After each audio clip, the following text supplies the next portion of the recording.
J'espère que vous allez bien. Dans cette vidéo, je vais vous présenter des actions PEA à dividendes et on va quand même, ouais, on va quand même un petit peu élever le niveau des vidéos top PEA sur YouTube. C'est-à-dire qu'on va, pour chaque entreprise, je vais quand même aller, enfin, on va aller ensemble voir par exemple, là vous avez sur Vinci la publication du H2 2023, donc le 8 février. Et d'ailleurs, Vinci, beaucoup de personnes sous-estiment cette entreprise. J'ai l'impression que c'est vraiment, c'est une très très très belle entreprise. Donc on va voir ça ensemble. Je vais vous présenter, je pense, 5-6 belles entreprises à dividendes. Donc je vous propose de commencer dès maintenant. Je vais mettre très rapidement sur un gros focus pour la vue d'ensemble et puis en plus puis ensuite je veux dire on ira voir en moins de 5 minutes. Vous allez voir, c'est très simple, hein, et je vous encourage vraiment à le faire tout seul. On ira voir finalement les revenus, les marges des différents secteurs, très important, marge nette. Vous allez voir que le secteur des autoroutes de Vinci, c'est incroyable. C'est vraiment une vache à lait. Ça lui produit un cash incroyable. Et on va aller voir également la guidance, à chaque fois les perspectives de l'entreprise qu'elle donne finalement à chaque fois dans les conférences call et dans les rapports. Donc premièrement, on voit quand même une entreprise, voilà, qui a sa valeur fondamentale qui augmente, hein, son gros focus. Et finalement, comme vous montre ce graphique, on a vraiment un dividende qui est en ce moment de 3-4% et qui peut passer directement. Finalement, le dividende peut techniquement passer, si on fait un payout ratio de 12 divisé par 120 de 10.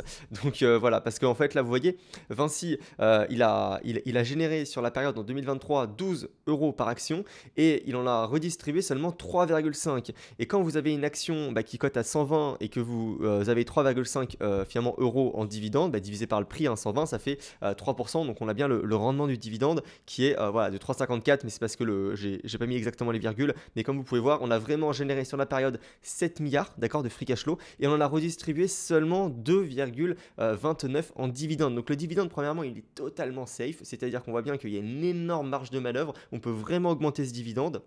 C'est d'ailleurs ce qu'ils vont faire. Et là, en fait, on peut se poser la question, c'est est-ce que ces 7 milliards, ils sont tenables? Est-ce que finalement, on va continuer d'augmenter ou est-ce qu'on va revenir sur les niveaux de 2020 à 4 milliards, ce qui ferait finalement une belle baisse?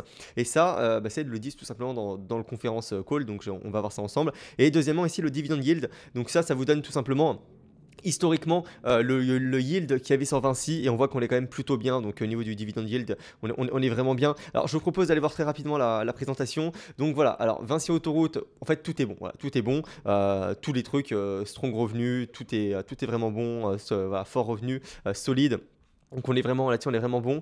Le dividende, regardez, pour 2023, donc 4,5 par action. Et là, vous voyez, c'est pas encore mis à jour parce qu'il y a 3, il y a 3 et quelques. Donc en réalité, le dividende, il est bien de 4,5 divisé par 120. Il y a un rendement de 3,75. Alors eux, ce qu'ils vous disent, c'est qu'en 2024, ici, donc on aura une croissance des revenus, mais plus limitée quand même qu'en 2023, puisqu'en 2023, il faut quand même rappeler qu'on a eu une explosion. Regardez, on a quand même eu, ouais, je vais mettre le chiffre d'affaires, on est quand même passé de 62 à 69, et du bénéfice net, on est quand même sur vraiment, regardez, on est très très très élevé, hein, mince. On est vraiment très élevé, donc ça veut dire que si jamais on a encore le nouveau ici, voilà, une petite croissance, mais que ça s'effondre pas, c'est clairement ce qu'ils disent, hein, parce qu'ils ont des contrats, etc. Donc ça, ils ont une bonne visibilité, c'est vraiment top. Et comme vous pouvez voir, vraiment, encore une fois, le dividende par action de 4,5, il génère par année 12 de bénéfices nets et de free cash flow, donc vraiment, vraiment, on peut largement l'augmenter là-dessus, il faut vraiment le préciser, c'est très important. Alors niveau, ouais, c'est quand même très très bien diversifié, hein. On a 43% en France, mais on a quand même donc le 57%, l'inverse, à l'international. Donc là-dessus, c'est très bien. Vinci Autoroute, ouais, alors là, regardez, ça va être exceptionnel, puisque, ok, le chiffre d'affaires, 69 milliards. Donc vous dites, bon, Vinci Autoroute, ok, 6 milliards, c'est pas non plus énorme, quoique c'est quand même déjà pas mal, mais vous allez voir finalement la marge nette de Vinci Autoroute, c'est exceptionnel. C'est vraiment, comme je l'ai dit, c'est vraiment une vache à lait. Niveau des secteurs, très rapidement, Vinci Autoroute, on a augmenté de 5%, mais vous allez voir que c'est énorme par rapport au bénéfice net, donc c'est vraiment top, malgré encore une fois les 6 milliards. Vinci Airport, aéroport, je veux dire, c'est parce que tout simplement, on sait que le Covid, hein, ça s'était effondré, donc là voilà une énorme reprise. Vinci Énergie, plus 15, ça c'est les éoliennes, plus 17, et enfin construction, plus 7%, et l'immobilier Vinci, ça a été du négatif, hein, c'est entre parenthèses, donc moins 300 millions, mais ça correspond à pas grand chose. Donc maintenant, ce qu'il faut vraiment voir, c'est les marges, c'est ce qui est le plus important. Voilà, les marges, et là, comme vous voyez, c'est vraiment exceptionnel puisque effectivement, regardez, le revenu total, donc le chiffre d'affaires 68 milliards, les autoroutes ici, c'est, regardez, c'est en bleu marine, donc que 9%. Les 6 milliards, effectivement, ça correspond à que 9%. Mais regardez un petit peu à combien ça correspond du bénéfice net, à 43%. C'est-à-dire que les autoroutes, finalement, il y a des marges de 70, de 80%, donc des marges nettes, je veux dire, donc c'est vraiment exceptionnel. Chaque euro que vous payez au péage, Vinci le met sur son, le met tout simplement au bénéfice net. Il y a presque pas de frais là-dessus, il n'y a presque pas de réinvestissement non plus, puisque regardez le free cash flow, 41% du free cash flow finalement provient des autoroutes, donc c'est vraiment exceptionnel. Et à l'inverse, hein, regardez, il y a vraiment 46% des revenus dans la construction, donc c'est voilà, la moitié de l'entreprise Vinci tire ses revenus de la construction, mais regardez un petit peu, il n'y a que 17% du bénéfice net qui provient de la construction, puisque effectivement, eh bien 1 euro que Vinci récupère dans le secteur de la construction, eh bien, on voit que finalement, il n'en reste pas grand-chose à la fin en bénéfice net, puisqu'il y a il y a énormément de coûts, alors que voilà, c'est pas le cas c'est pas le cas dans l'autoroute. Et sinon, Vinci Construction, 17%. Mais sinon, directement après, c'est Vinci Concession.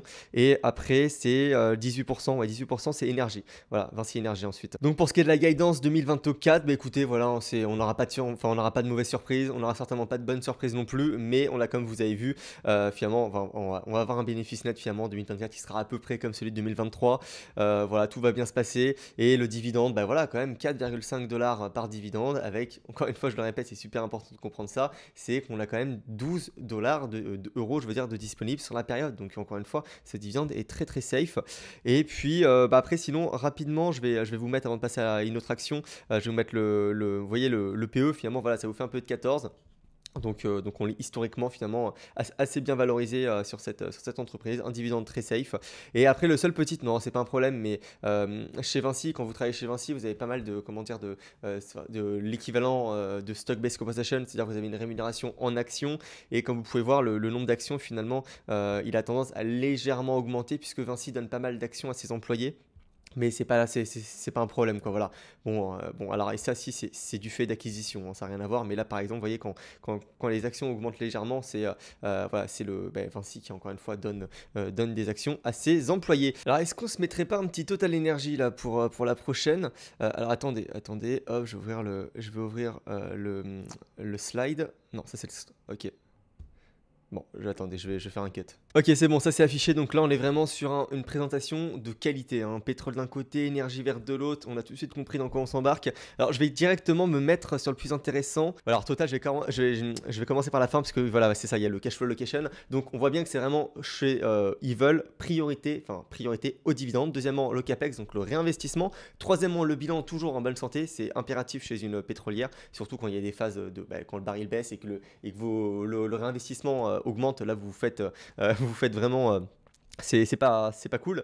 Et enfin, surtout le surplus de cash flow, parce que bon, voilà, après avoir payé le dividende, après avoir fait le capex et après avoir maintenu un bilan en bonne qualité, ils ont parfois, voire souvent, du cash. Et par exemple, là, voilà, ils ont fait 2 milliards quand même le premier quarter de 2024. Et donc, ils vous disent qu'ils vont faire des buybacks ou alors des dividendes exceptionnels. Donc, ça, c'est vraiment ce qu'on aime. Donc, je vous propose de nous remettre au départ, de remonter. Ok, voilà, donc niveau du réinvestissement, comme vous pouvez voir, on réinvestit quand même encore pas mal, hein, dans l'oil, dans le pétrole. On est vraiment un tiers, hein, voilà, pétrole, ici, énergie verte, et ensuite les nouveaux projets. Pour ce qui est également comment dire, des éoliennes, ils vont avoir en 2028 leur génération de cash positive. Donc là, on est en 2024, donc on a encore un peu le temps. Alors également, Total, parmi les majors pétrolières, on est vraiment excellent. C'est, je pourrais même dire, l'une des meilleures. Et donc on a vraiment une chance incroyable d'avoir Total en France et Total en PEA. C'est vraiment exceptionnel. La génération finalement du retour sur l'investissement de Total, le break-even de Total, qui normalement devrait pas... Oui, voilà, il est ici. Vous voyez, c'est ce que finalement le coût que Total a par baril, 25 dollars. Et on voit que finalement le baril, il est à... là, je sais pas, il doit être à 80 dollars. Donc on est vraiment large, Et le baril peut encore baisser quand même pas mal avant qu'on soit en perte. Donc là-dessus, on est vraiment top. Ok. Ok, bah voilà, c'est exactement ce que je voudrais sur la présentation de Vinci. C'est ce qui lui manque. Il faudrait qu'ils incorporent une slide comme ça, où finalement, là concrètement, ils vous montrent premièrement ici, leur objectif, c'est quand même de délivrer 100 milliards de free cash flow de 2023 à 2028. C'est énorme, hein, 100 milliards. Ils veulent générer 100 milliards de cash en 2000, de maintenant en 2028. Et la market cap est à 136. Autrement dit, là, ils veulent presque générer le prix du business finalement en cash de maintenant à dans 2028. Donc c'est vraiment exceptionnel. Et finalement, voilà, ce qu'ils vont faire, c'est en 2024, ils prévoient, donc ça c'est le cash flow from operation, donc avant le réinvestissement. Et justement, donc ce qu'ils vont faire, c'est finalement ce cash flow from operation là, qui correspond à ça, et bien, il y aura ce montant-là, vous voyez, donc elle est 50%, hein, grosso modo 50% en réinvestissement, en capex, donc 17-18 milliards, et finalement l'autre moitié, 17 milliards, ça va être le free cash flow qui sera alloué en buyback et en dividende. Donc on est vraiment très très bon, et finalement voilà, il y a 40% de payout dû finalement à cet investissement. Donc franchement, le dividende est vraiment très très safe. Faut dire, on a quand même un dividende de 6 milliards avec un rachat d'actions de 8 milliards.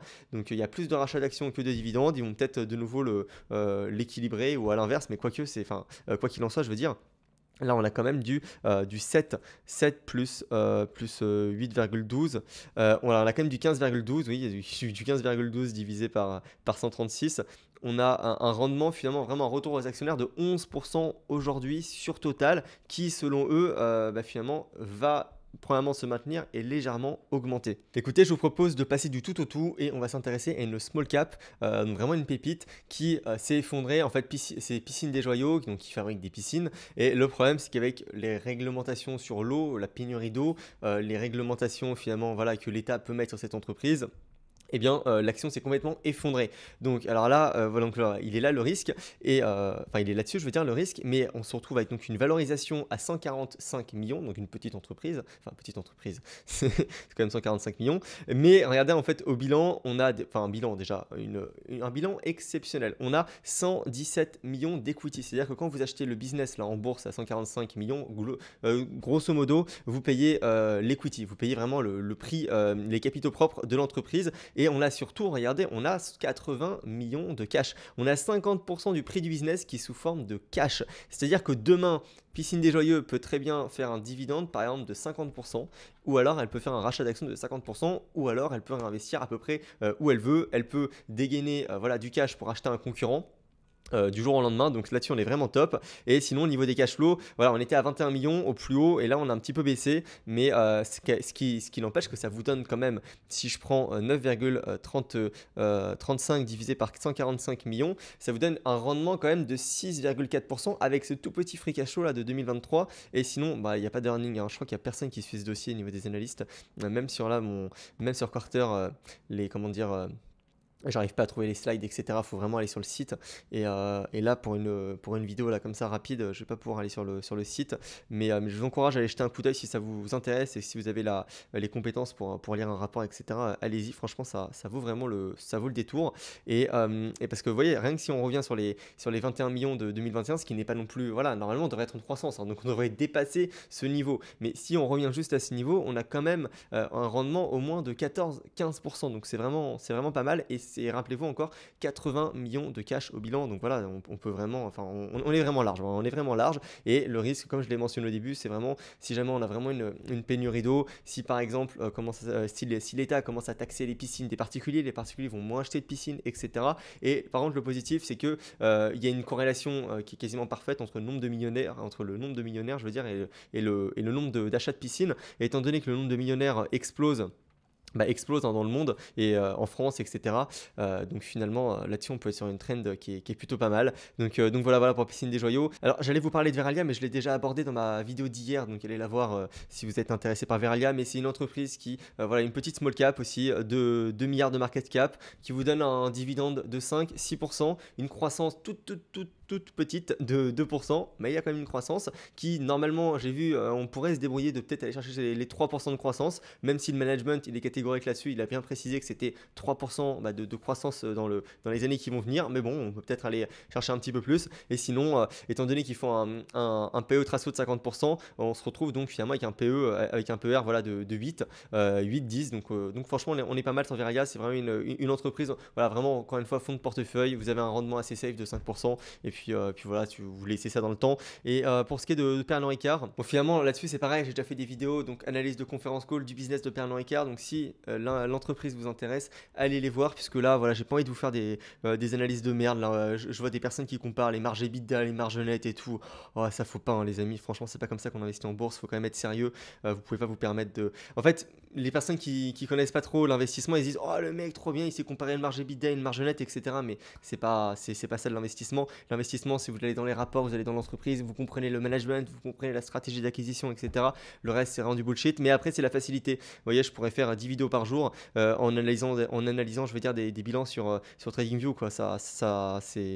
Mais ça vous donne pas d'informations en fait. Donc ne tombez pas non plus dans le piège n'investissez pas, ce que je veux dire, n'investissez pas sur des critères quantitatifs. Sur des critères, je veux dire, les chiffres, faut vraiment aller au-delà. Et c'est vraiment ce qu'il y a au-delà qui est intéressant. Sinon, encore une fois, je sais plus qu'est-ce qui dit ça, mais sinon les mathématiciens seraient très riches en bourse, hein, s'il suffisait d'aller comparer des marges et de regarder des valos sur TradingView. Bon allez, en parlant de facilité, je vous ai mis du Air Liquide, hein, tout le monde l'a en portefeuille. Alors c'est quand même une boîte magnifique, mais qui se paye à un niveau de valorisation incroyable. Voilà, on a quand même, vous voyez, on a un dividende qui est safe, on peut pas dire le contraire, on a une boîte qui est exceptionnelle, un bilan qui est parfait. Voilà, là on a vraiment du 5 $ par action, on a un dividende de 3, donc on a un payout ratio de 50-60%. Et le problème c'est que on a un dividende de seulement 1,5%. Et si finalement on redistribue 100% des bénéfices d'Air Liquide sous forme de dividende, enfin du free cash flow, on va voilà, péniblement monter sur un rendement de 2,5-3%, ce qui n'est vraiment pas énorme. Après, au niveau du dividend yield, alors là c'est vraiment très intéressant, puisque étant donné qu'on a une énorme stabilité sur cette entreprise, on peut vraiment se baser sur le dividend yield. Et là ça nous donne tout simplement que Air Liquide, on est vraiment sur un plus haut historique des 10 dernières années au niveau de la valorisation. Pour revenir sur une valorisation moyenne, il faudrait qu'on revienne finalement sur un Air Liquide sur les 140 $. Et si vous voulez revenir sur la valorisation de 2016, d'accord, de 2016, il faudrait acheter du Air Liquide sur les 100 $. Les personnes qui ont acheté du Air Liquide en 2016, d'accord, compte tenu de l'augmentation entre-temps du bénéfice, etc., les mêmes niveaux de valorisation, ça nous donnerait l'équivalent d'avoir du Air Liquide sur les 100 $. Donc effectivement, on est vraiment hyper cher, on est vraiment hyper cher. Alors ici, je vous ai mis la croissance d'Air Liquide, et pour moi, voilà, quand on paye quand même une entreprise avec ce niveau, avec ces multiples-là, la Air Liquide c'est quand même très cher, on ne peut pas avoir une croissance aussi faible. Donc pour moi c'est pas bon. Alors encore une fois, si vous avez un liquide dans le portefeuille, n'allez pas le vendre, mais enfin c'est pas un conseil en investissement, mais ce que je veux dire c'est pour les personnes qui commencent en bourse, etc., ou qui disent tiens, Air Liquide ça peut être intéressant, non, c'est clairement trop cher, il y a bien mieux ailleurs que d'acheter du Air Liquide maintenant. Et puis oui, voilà, ouais, 5% c'est pas assez. Croissance du dividende de 5%. En fait, pareil, ce qui est très très important quand vous avez comme ça une croissance du dividende de entre 4 et 6% par an, donc assez faible quand même, ce qui est très très important, ce qui fera la différence, c'est le coût, c'est le rendement à votre coût d'acquisition. C'est au moment où vous achetez l'action. Si vous achetez l'action avec un yield, là en ce moment on a vu de 1,5%, ou alors si vous achetez l'action avec un yield de 3%, c'est ça qui fera la différence. Et donc là, clairement, vous êtes pas du tout avantagé enfin vous n'avez aucun avantage d'acheter Air Liquide avec un yield de seulement 1,5, et avec cette croissance de 5%, ça vous mettra des dizaines et des dizaines d'années finalement de rattraper le retard d'une personne qui a simplement attendu finalement un yield plus élevé à son coût d'achat. Mais bon, voilà, encore une fois, après c'est une très bonne boîte, mais pour moi c'est trop cher. Donc pour conclure, on a quand même de très belles actions PEA en dividende. Bon, j'ai pas parlé de Stellantis, etc. Il y en a plein que je n'ai pas abordé, mais voilà, sinon la vidéo va durer 1 heure. Et voilà, vous n'avez pas besoin en fait d'aller sur le CTO pour acheter des dividendes. Restez sur le PA, vous pourrez capitaliser en interne. Après, je fais une parenthèse pour la double imposition. Par exemple, sur Realty Income, vous pouvez largement esquiver la flat tax, finalement, parce que vous pouvez la déduire de vos impôts sur le revenu. Merci Alban, tu te reconnaîtras. Donc finalement, voilà, si vous avez des revenus, si vous n'avez pas, après ça c'est pas, je peux rien faire pour vous, mais si vous avez des revenus, voilà, vous pouvez la déduire. Donc je pense que je vais vous laisser là-dessus. N'oubliez pas, pareil, en description, il y a ma formation sur les dividendes qui est gratuite. Abonnez-vous, et puis voilà, on se retrouve dans une prochaine vidéo. Merci et bonne soirée.